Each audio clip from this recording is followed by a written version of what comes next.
ശീതളാംഗമേകി Parvathi പരിണയയാമമാ ആതിരേ ദേവാംഗനേ കുളിരഴകിൽ ഗോരോചനം എഴുതാനണയു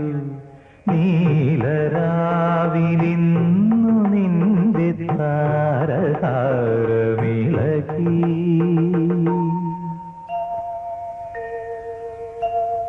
തനനം തനനം തനനം തനനം തനനം